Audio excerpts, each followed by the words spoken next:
السلام علیکم ناظرین، آج کی ویڈیو میں ہم جانیں گے کہ حدیث غدیر اور عید غدیر میں کیا فرق ہے، اور اہل سنت و جماعت جب حدیث غدیر کو مانتے ہیں تو پھر عید غدیر کی مخالفت کیوں کرتے ہیں، اس کی کیا وجوہات ہیں۔ تو ناظرین اکرام، حدیث غدیر من کنت مولاہ فہذا علی مولا، یہ حضرت علی رضی اللہ تعالی عنہ کی محبت اور فضیلت پر مبنی وہ اعلان ہے کہ جو نبی پاک صلی اللہ تعالی علیہ وسلم نے غدیر خم کے موقع پر فرمایا تھا۔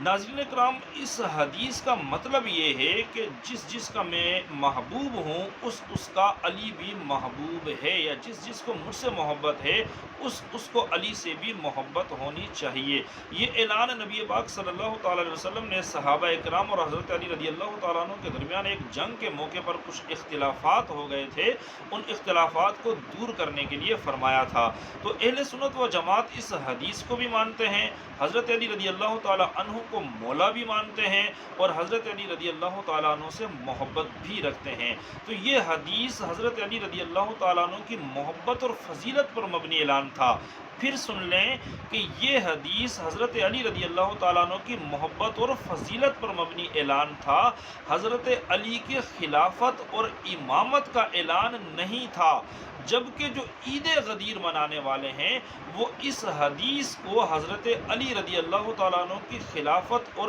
امامت کے معنی میں لیتے ہیں۔ وہ یہ کہتے ہیں کہ اس حدیث میں حضور علیہ الصلوۃ والسلام نے حضرت علی رضی اللہ تعالیٰ عنہ کو اپنے بعد اپنا پہلا اور بلا فصل خلیفہ اور جانشین منتخب فرمایا ہے۔ ناظرین اکرام، جبکہ یہ معنی نبی پاک صلی اللہ تعالیٰ علیہ وسلم نے جن صحابہ سے یہ حدیث بیان کی ہے، جن صحابہ نے ڈائریکٹ حضور علیہ الصلوۃ والسلام سے یہ حدیث سنی ہے اور آپ تک اور ہم تک یہ حدیث پہنچائی ہے، یہ معنی ان پوری صحابہ کی جماعت میں سے کسی بھی صحابی نے یہ معنی مراد نہیں لیا، جو معنی یہ عید غدیر والے مراد لیتے ہیں۔ تو نبی پاک صلی اللہ تعالیٰ علیہ وسلم کی مشہور و معروف حدیث پاک بھی ہے جو جامع ترمذی کے اندر موجود ہے، جس کا اسکین آپ اسکرین پر ملاحظہ کر رہے ہیں۔ نبی پاک صلی اللہ تعالیٰ علیہ وسلم نے ارشاد فرمایا کہ جس طرح یہود و نصارہ 72 فرقوں میں بٹ گئے تھے، اسی طرح میری امت 73 فرقوں میں بٹ جائے گی، جن میں سے ایک گروہ جو ہے وہ جنتی ہوگا، باقی سب جہنمی ہوں گے۔ تو صحابہ کرام علیہم رضوان نے پوچھا کہ یا رسول اللہ صلی اللہ تعالیٰ علیہ وسلم، وہ جنتی گروہ کون سا ہوگا، اس کی نشانی کیا ہوگی، ہم کس طرح سے پہچانیں گے کہ جنتی گروہ کون سا ہے؟ تو نبی پاک صلی اللہ تعالیٰ علیہ وسلم نے فرمایا کہ ما انا علیہ و اصحابی۔ یہ الفاظ آپ اسکرین پر ملاحظہ کر رہے ہیں کہ حضور علیہ الصلوۃ والسلام نے فرمایا کہ جس راستے پر میں اور میرے صحابہ ہیں، جو میرے صحابہ کے راستے پر ہوں گے، وہی لوگ، وہی گروہ جنتی ہوگا، باقی سب جہنمی ہوں گے۔ تو جو معنی اس حدیث کا یہ عید غدیر والے مراد لیتے ہیں، یہ معنی صحابہ اکرام علیہم رضوان میں سے کسی نے بھی مراد نہیں لیا۔ اگر اس حدیث کا یہی معنی ہوتا تو صحابہ کرام علیہم رضوان نبی پاک صلی اللہ تعالیٰ علیہ وسلم کے دنیا سے وصال فرمانے کے بعد پہلے نمبر پہ حضرت ابوبکر صدیق کو، دوسرے پہ حضرت عمر فاروق کو، اور تیسرے نمبر پہ حضرت عثمان غنی رضی اللہ تعالیٰ عنہ کو نہ خلیفہ منتخب کرتے اور نہ خلیفہ تسلیم کرتے، کیونکہ وہ معنی اس حدیث من کنت مولاہ فہذا علی مولا کا معنی صحابہ کرام نے مراد لیا۔ اسی معنی کے اندر اہل سنت و جماعت اس حدیث پر ایمان بھی رکھتے ہیں، اس کو مانتے بھی ہیں، اور حضرت علی رضی اللہ تعالیٰ عنہ کو مولا بھی تسلیم کرتے ہیں۔ تو یہی وجہ ہے کہ عید غدیر کی مخالفت کی بنیادی طور پر 3 بڑی وجوہات ہیں، جن میں سے پہلی وجہ یہ ہے کہ یہ لوگ اس حدیث کے معنی میں تحریف کرتے ہیں اور اس حدیث سے حضرت علی رضی اللہ تعالیٰ عنہ کی خلافت بلا فصل یا جانشینی کو ثابت کرتے ہیں۔ یہ سب سے بڑا دھوکہ یہ دیتے ہیں، غلط فہمی یہ پیدا کرتے ہیں کہ اہل سنت و جماعت جو ہیں وہ حضرت علی رضی اللہ تعالیٰ عنہ کو مولا نہیں مانتے، یا اہل سنت و جماعت حضرت علی رضی اللہ تعالیٰ عنہ سے بغض رکھتے ہیں یا ان کی فضیلت کا انکار کرتے ہیں۔ یہ دھوکہ یہ دیتے ہیں عوام کو۔ اس کی مثال ایسے ہی ہے کہ جیسے میں آپ سے پوچھوں کہ کیا آپ حضرت عیسیٰ علیہ السلام کو اللہ کا نبی نہیں مانتے؟ تو آپ کہیں گے کہ بے شک ہم حضرت عیسیٰ علیہ السلام کو اللہ کا نبی بھی مانتے ہیں اور ان سے محبت بھی رکھتے ہیں، ہم تو کسی بھی نبی کا انکار نہیں کرتے، کیونکہ کسی ایک نبی کا بھی انکار کرنا کفر ہے۔ تو پھر میں آپ کو یہ کہوں گا کہ پھر کیا وجہ ہے کہ عیسائی ہم سے یہ شکوہ کرتے ہیں کہ مسلمان عیسیٰ علیہ السلام کو نہیں مانتے؟ تو اس کا جواب یہ ہے کہ دراصل عیسائی ہمیں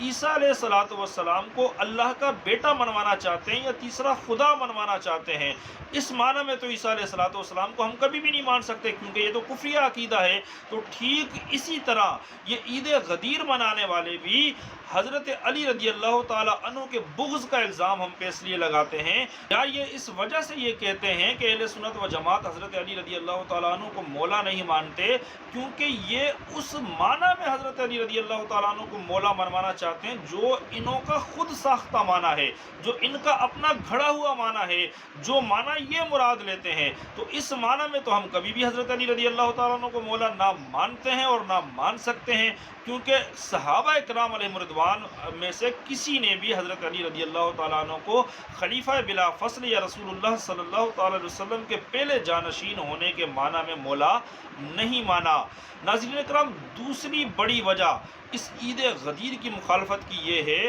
کہ ایک تو انہوں نے اس حدیث سے ایک خود ساختہ معنی مراد لے لیا ہے، گھڑ لیا ہے کہ جو صحابہ اکرام میں سے کسی نے مراد نہیں لیا۔ دوسرا، اس خلافت اور امامت کے معنی کو یہ اسلام کا رکن قرار دیتے ہیں۔ جس طرح مسلمانوں کے 5 ارکان ہیں، کلمہ، نماز، روزہ، زکوٰۃ، حج، اسی طرح عید غدیر منانے والوں کے نزدیک اسلام کے 5 ارکان ہیں، نماز، روزہ، زکوٰۃ، حج اور امامت۔ کلمہ نہیں ہے اس کے اندر۔ یہ اسکرین پر آپ ان کی حدیث اصول کافی کی کتاب ان کی حدیث کی کتاب اصول کافی سے حدیث ملاحظہ کر رہے ہیں، جس کا اسکین میں نے اسکرین پر لگا دیا ہے۔ اس کے اندر آپ حضرت امام باقر علیہ السلام کا فرمان پڑھ سکتے ہیں، جو یہ ان کے حوالے سے بیان کرتے ہیں۔ تو ان کے نزدیک اسلام کے 5 رکن ہیں، جن میں سے ایک رکن جو ہے وہ امامت ہے، اور اس امامت کو تسلیم کرنا معاذ اللہ یہ دوسرے صحابہ کرام علیہم رضوان کو کافر تسلیم کرنے کے مترادف ہے۔ کیونکہ میں نے آپ کو کیا بتایا کہ صحابہ کرام علیہ رضوان کا عمل کیا تھا کہ انہوں نے پہلا خلیفہ حضرت ابوبکر صدیق رضی اللہ تعالیٰ عنہ کو منتخب کیا، دوسرا حضرت عمر، تیسرا حضرت عثمان کو۔ تو اگر حضور علیہ السلام نے حضرت علی رضی اللہ تعالیٰ عنہ کی خلافت بلا فصل کا اعلان فرمایا تھا اس حدیث میں، یا حضور علیہ السلام نے حضرت علی کو اپنا جانشین مقرر کیا تھا، تو پھر اس کا سیدھا اور صاف مطلب یہ بنتا ہے معاذ اللہ ثم معاذ اللہ کہ صحابہ کرام علیہم رضوان نے نبی پاک صلی اللہ تعالیٰ علیہ وسلم کی وصیت سے، آپ کے اعلان سے بغاوت کی ہے، اور حضور علیہ السلام کے منتخب کردہ خلیفہ کو چھوڑ کے ایک دوسرے شخص کو خلیفہ بنا کر دین اسلام سے انحراف کیا ہے، جو سراسر بے دینی اور گمراہی ہے۔ تو یہ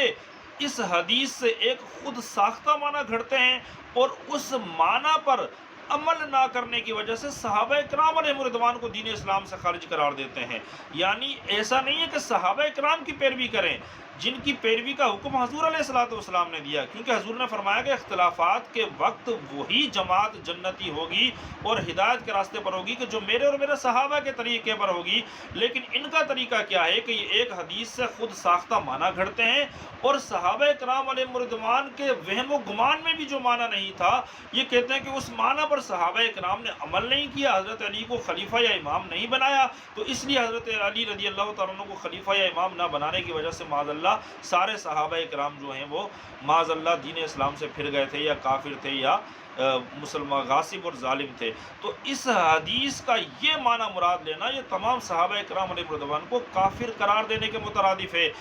یہی وجہ ہے کہ اہل سنت و جماعت عید غدیر کی مخالفت کرتے ہیں۔ تیسری عید غدیر کی مخالفت کی بڑی وجہ یہ ہے کہ حدیث غدیر سے عید غدیر نکال لینا یہ کہاں کا اسلام ہے؟ نبی پاک صلی اللہ تعالیٰ علیہ وسلم نے حدیث غدیر تو بیان فرمائی ہے، لیکن عید غدیر بیان نہیں فرمائی۔ نبی پاک صلی اللہ تعالیٰ علیہ وسلم نے جو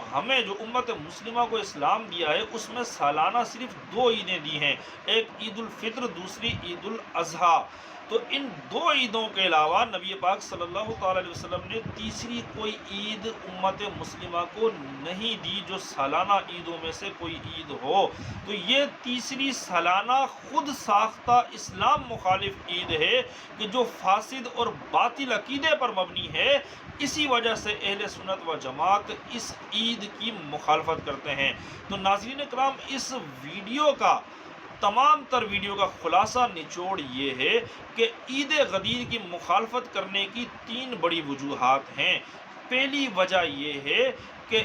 حدیث غدیر جو ہے یہ حضرت علی رضی اللہ تعالیٰ عنہ کی فضیلت اور محبت کا اعلان تھا، خلافت اور امامت کا اعلان نہیں تھا، جبکہ عید غدیر منانے والے وہ اعلان خلافت اور امامت کے معنی میں اس حدیث کو مراد لیتے ہیں۔ تو پہلی وجہ تو اس کی مخالفت کی یہ ہے۔ دوسری وجہ اس کی مخالفت کی یہ ہے کہ اس حدیث کو خلافت اور امامت کے معنی میں مراد لینا یہ تمام صحابہ کرام علیہم رضوان کو کافر قرار دینے کے مترادف ہے۔ اس وجہ سے اہل سنت و جماعت اس عید غدیر کی مخالفت کرتے ہیں۔ اور تیسری وجہ اس کی مخالفت کی یہ ہے کہ یہ ایک خود ساختہ عید ہے کہ جو اسلام مخالف بھی ہے اور حدیث رسول صلی اللہ تعالی علیہ وسلم میں تحریف پر بھی مبنی ہے اور صحابہ کرام علیہم رضوان کی توہین پر بھی۔